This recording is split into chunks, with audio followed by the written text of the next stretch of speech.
un peu sur les aspects épidémiologiques qui vont vous être donnés. Sachez que le tabagisme, il a tué plus que 100 millions au cours de ce siècle, du XXe siècle, et qu'il tuerait beaucoup plus au cours du XXIe siècle. Et que l'OMS, elle a, dans le cadre de son combat contre les maladies chroniques, elle a eu plusieurs documents intéressants, dont ce document, le fameux, la convention cadre de la lutte contre le tabagisme, qui a été développée en 2003. Et cette convention cadre, elle comporte beaucoup d'articles. C'est un traité international qui réglemente un peu tous les aspects de la lutte contre le tabagisme, y compris la cessation tabagique et le traitement de la dépendance tabagique, sur lequel nous mettons l'accent dans le cadre de ce séminaire. Donc vous voyez combien il y a de documents que l'OMS a déjà publiés pour traiter les maladies chroniques. Le tabagisme, je le mets dans un cadre plus global de celui des maladies chroniques, parce que ça ne sert à rien de vous parler du tabagisme en tant que tel, si vous n'imaginez pas que le tabagisme, il est déjà un facteur de risque majeur de maladies chroniques. Donc c'est pour cela que toute ma présentation, derrière, j'ai en tête de vous présenter ce programme que nous faisons pour les maladies chroniques. Et que la Tunisie, qui a signé déjà en 2003, elle a immédiatement signé la convention, mais elle ne l'a pas ratifiée. Elle a mis 10 ans, elle a mis 7 ans pour la ratifier, puisqu'elle l'a ratifiée presque en 2010. Elle a mis, on était parmi les derniers pays dans le monde à ratifier, c'est-à-dire passer par le Parlement et dire c'est important. Et elle a immédiatement signé, et que cette convention, elle comporte plusieurs articles, l'article 13 par exemple, qui réglemente toute la publicité, l'article 11 qui réglemente l'étiquetage et le pactage, l'article 18 qui réglemente l'exposition à la fumée. Et le fameux article 14 sur lequel nous travaillons, c'est bâtir la capacité, renforcer les capacités du personnel médical et paramédical et des étudiants de médecine, des étudiants de manière dans les sciences de la santé, pas simplement les étudiants de médecine, parce que nous avons avec nous un dentiste, et vous savez très bien que le tabagisme est un facteur de risque important de troubles de l'administration de c'est ce fameux article. D'ailleurs, je vous rappelle qu'on vous a donné un CD dans lequel il y a toutes les présentations, à part celle de Mounira et celle du professeur Donzati, et on envisagerait de vous les envoyer par email si vous nous laissez vos emails. Donc, nous avons dans le CD toutes les présentations, PowerPoint, théâtre, nous avons aussi, nous avons donné aussi les directives pour l'application de tous les articles, pas seulement la manière de photocopie qu'elle a l'article 14, puisque c'est l'article 14 qui nous concerne. Vous avez dans le CD un document sur tous les articles de la Convention, les directives à tous les articles, et vous avez aussi le programme. Les objectifs donc, de ce séminaire, c'est de décrire l'épidémie, de savoir l'article 14 comment on l'implémente sur le plan national ou sur le plan parfois même régional. Discuter ici, donc décrire le programme tunisien. Vous allez avoir une image de ce qui se passe actuellement sur les efforts du ministère de la Santé pour combattre le tabagisme. Discuter les contraintes que vous avez devant vous quand vous faites vos consultations là-bas, et sur ces contraintes, nous essayons de bâtir par la suite une réflexion positive pour contrecarrer ces contraintes dans le cadre d'un projet éventuellement, et mesurer bien sûr toutes les difficultés de la cessation, du traitement de la dépendance, aussi bien en pneumologie qu'en cardiologie que dans d'autres circonstances. Le lien avec les maladies chroniques, pourquoi? Parce que le lien avec ce que nous faisons, parce que c'est le projet EDEC que nous avons développé avec l'Université de Minnesota, qui ne porte que sur le tabagisme, il s'inscrit dans un cadre plus global d'un projet de prévention des maladies chroniques dans lequel le centre où travaille le professeur Arsi et partenaire avec nous, le ministre Medical Research Institute, et on va le voir. Vous savez très bien que l'OMS a publié un rapport dans lequel elle a donné des statistiques un peu effrayantes en vous disant que 36 millions de décès en 2008 sont dus aux maladies chroniques qu'on qualifie de 4 grands groupes de maladies. Maladies chroniques, sont des maladies cardiovasculaires, des cancers, le diabète. Le diabète, il était considéré comme étant un facteur de risque. Maintenant, on l'individualise tout à fait parce que il est lié au problème de l'obésité et à cette épidémie d'obésité auquel tout le monde maintenant est confronté. Et puis les maladies respiratoires chroniques. Donc, nous avons les 4 grands groupes qui forment les maladies chroniques. Et dans ces maladies chroniques, vous voyez que, à part l'Afrique ici, vous voyez l'Afrique, le bureau régional de l'Afrique, le jaune, ce sont les maladies infectieuses.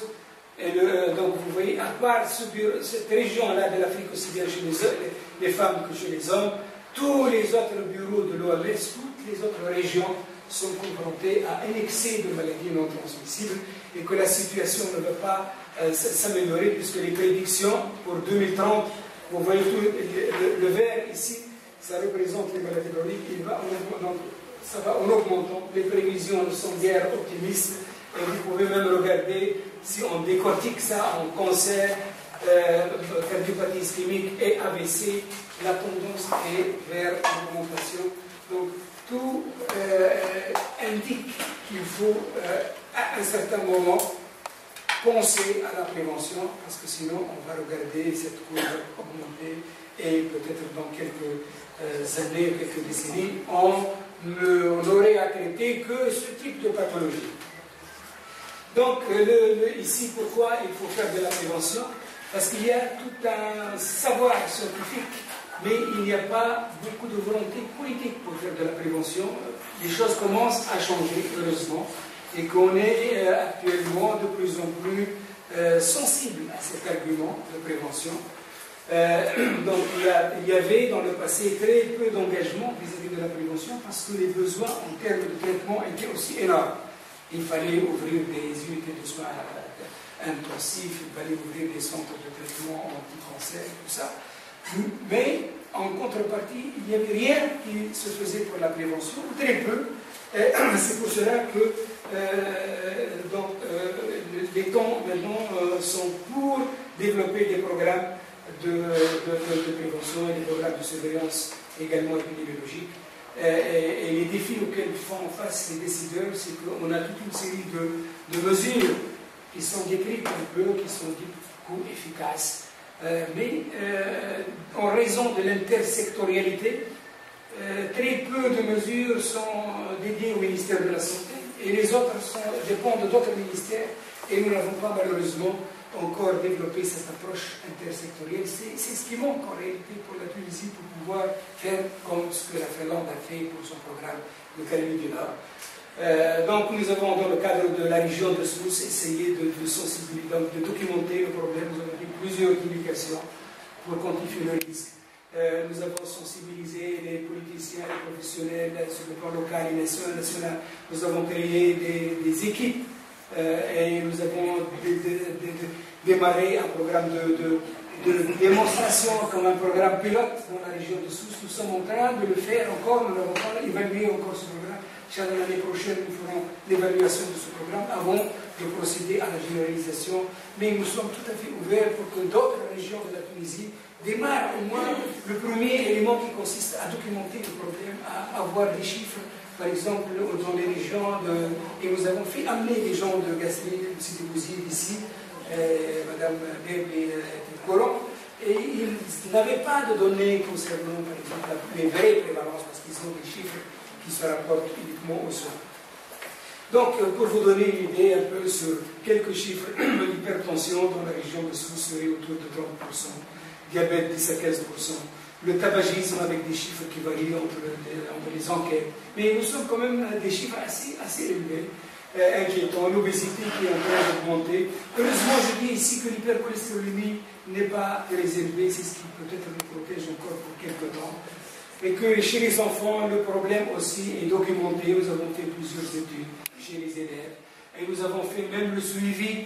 Ici, c'est très intéressant, je vous montrerai uniquement cette diapo avec l'indice de masse corporelle.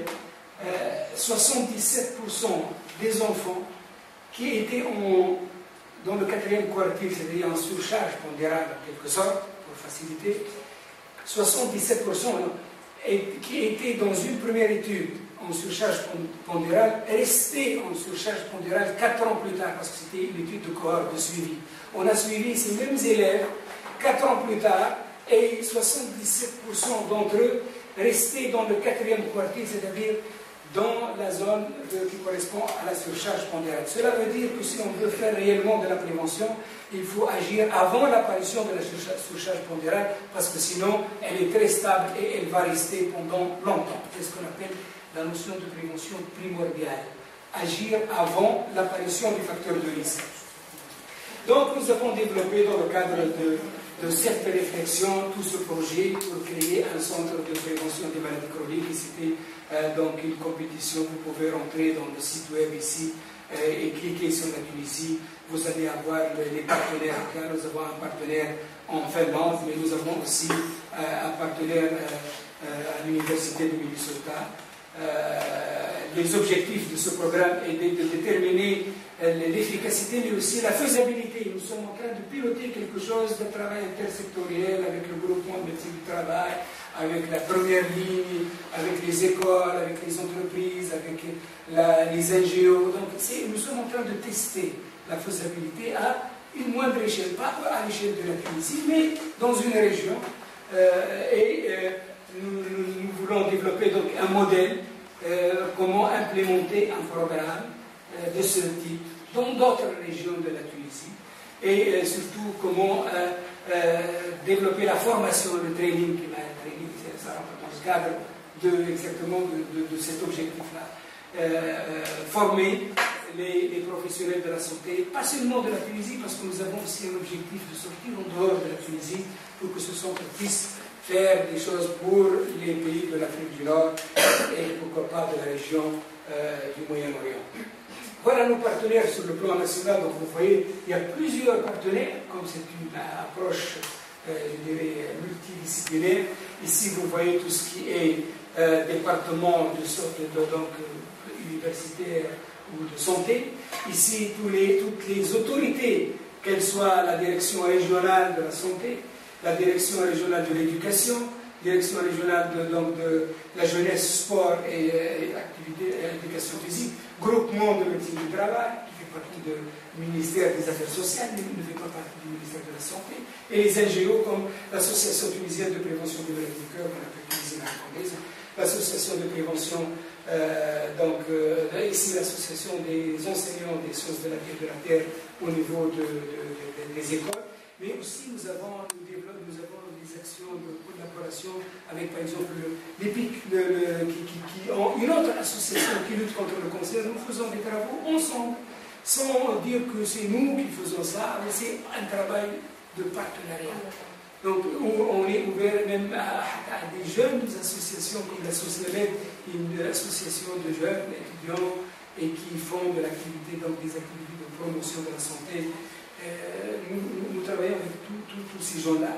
Et à l'échelle internationale, vous voyez ici la Finlande, du Life Medical Research Institute, dont le directeur est Gostaras, qui est ici avec nous, qui dirige cet institut. Les hôpitaux universitaires de Genève travaillent avec nous sur un aspect sur l'obésité au milieu, donc chez les jeunes, l'obésité, le traitement de l'obésité. Matrix Publications, elle nous aide un peu sur les aspects d'évaluation d'un programme, comment évaluer un programme de santé publique comme ça. Donc sur le plan scientifique, nous avons un partenaire qui travaille avec nous aussi, et l'OMS, aussi bien à Tunis qu'au Caire, elle finance quelques projets, par exemple sur la qualité de la prise en charge du diabète en première ligne. Nous avons eu un petit projet avec la région Emeraude, donc ce sont nos partenaires, ils étaient venus plusieurs fois, ils étaient venus avec la directrice du programme de promotion de la santé d'Emeraude, ici, pour visiter ce centre. Donc c'est un travail multidisciplinaire et, qui comporte plusieurs partenaires et qui comporte le fait de faire une action communautaire pour prévenir ce programme, donc les maladies chroniques, étudier les déterminants de la compliance et le contrôle des diabétiques et des hypertendus, le traitement, donc les difficultés de la prévention secondaire après un premier accident coronarien et développer les capacités, renforcer les capacités, ce sont les objectifs de ce programme.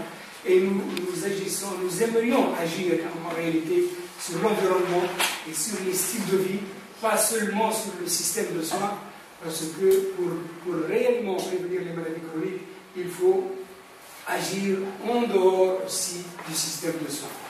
Donc c'est un programme qui agit au niveau des écoles, des entreprises, de la communauté, des neighborhoods, des centres de santé. Nous aimerions avoir des actions structurelles, mais comme je vous ai dit, malheureusement, peut-être, nous, avec la révolution, les interlocuteurs sont en train de changer. Et vous voyez que nous avons eu, par exemple, 3 ministres de santé, Fiamos, donc, les actions structurelles nécessitent un long travail de partenariat avec les politiciens, ce qui a limité un tout petit peu les actions structurelles que nous faisons, mais par ailleurs, ce que nous faisons en termes d'action technique n'a pas du tout été affecté par la révolution, et je vous le dis, nous avons continué à faire, comme vous le voyez, les activités de formation. Nous avons fait une quinzaine de séminaires de formation pour les médecins de première ligne de la région de Sousse, mais d'autres régions, des paramédicaux, tout ça. Donc ce programme consiste à comparer 2 zones, une région contrôle et une région d'intervention. Et nous avons fait l'état des lieux avant le démarrage du programme, parce que c'est une étude, c'est une recherche-action. Et nous avons démarré 3 années d'intervention. Nous espérons en septembre 2013, septembre de l'année prochaine, commencer la phase d'évaluation, aussi bien dans la zone d'intervention que dans la zone de contrôle, pour voir est-ce que ce programme a pu fonctionner, a pu avoir un impact sur les indicateurs de comportement, sur les facteurs de risque. Mais plus que ça, à travers ce programme-là, nous voulons réellement tester la faisabilité et par la suite dire au ministère, oui, on peut, par un type de programme pareil, avec un partenariat multidisciplinaire, faire des choses. Il y a des difficultés, certes, mais c'est l'esprit même de ce programme. Nous ne chercherions réellement pas de dire qu'il a été efficace pour réduire le tabagisme de 20% ou de 5%, parce qu'en 3 ans, vous ne serez jamais capable de modifier les comportements qui ont été développés sur plusieurs années. Mais l'essentiel, c'est de dire nous avons un modèle qui a ses limites, mais qui peut être implémenté dans d'autres régions, et nous encourageons réellement, et là, la DSSB, la DER qui dirige l'unité sur les maladies non transmissibles, elle est tout à fait, bien sûr, consciente de l'idée de lancer de pareilles initiatives dans d'autres régions, même si on continue à balbutier qu'on n'a pas la vérité en main, on n'a pas la structure de la Finlande, mais on peut faire des choses. Parce que attendre sans rien faire, c'est vraiment un problème. Donc, ici, pour dire que renforcer les capacités, c'est très important. Et c'est ce que nous avons en tête quand nous faisons des séminaires de ce type, des séminaires avec les régions en Tunisie.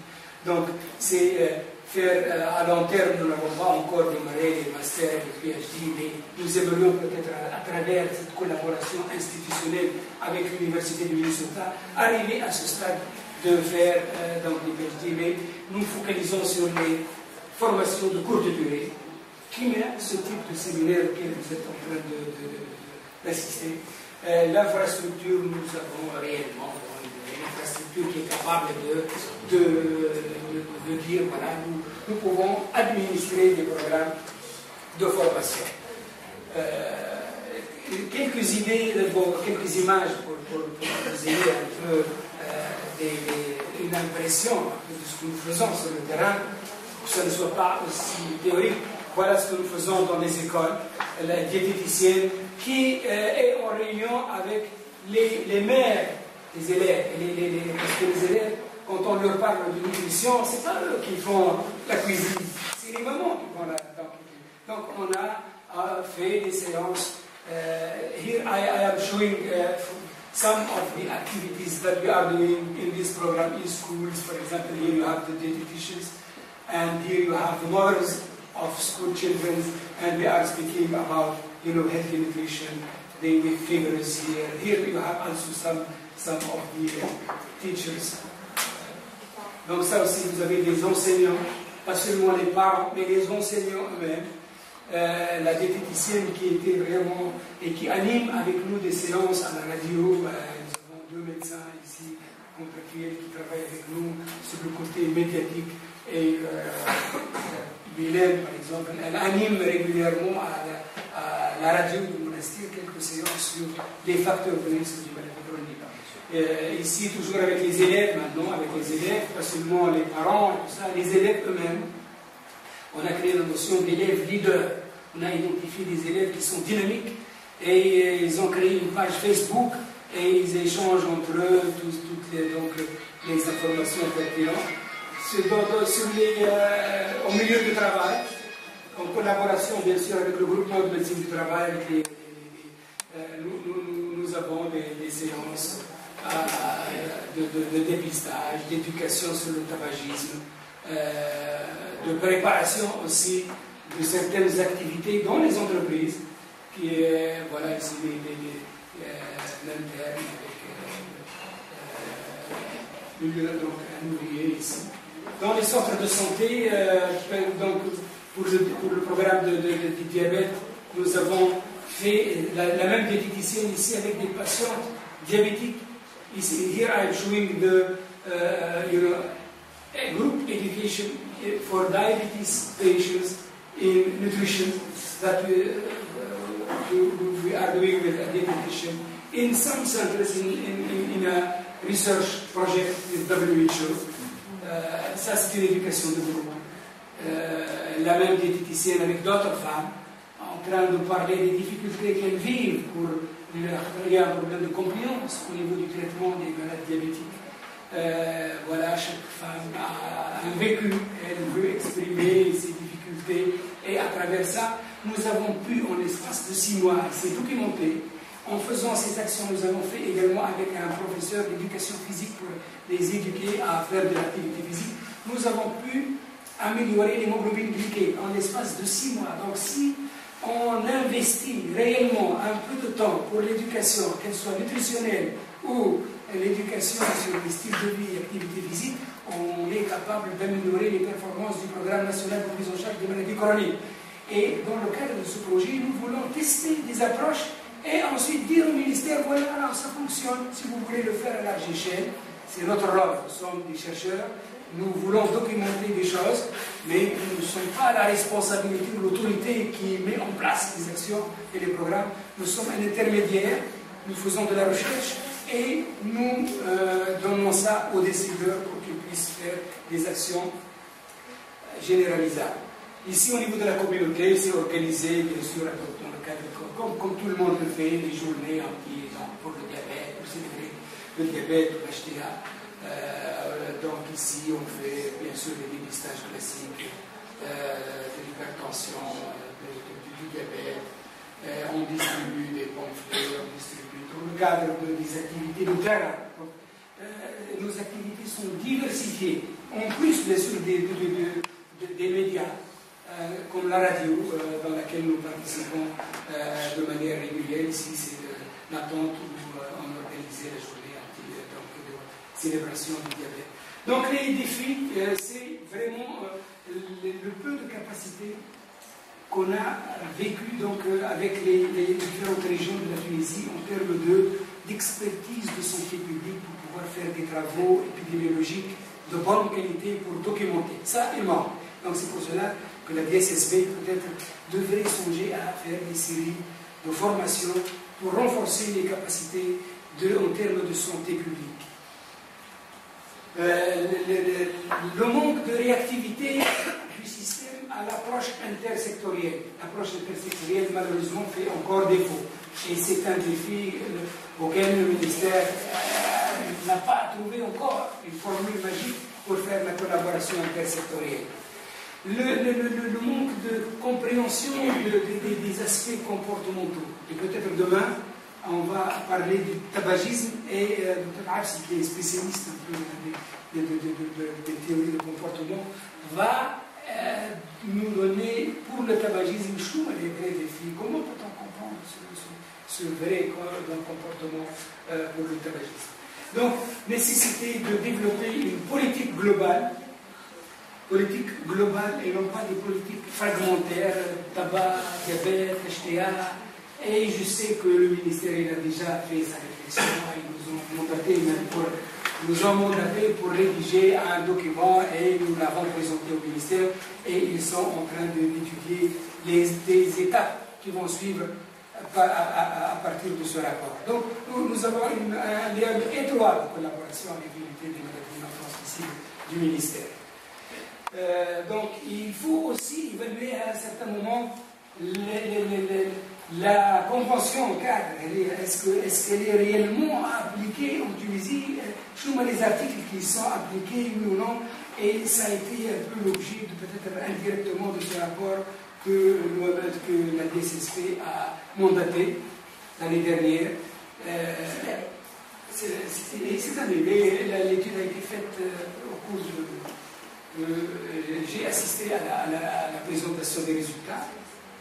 Donc, je dirais, l'importance du problème est connue, les causes sont connues, mais malheureusement, les progrès pour implémenter des actions concrètes restent encore très timides, ces progrès-là.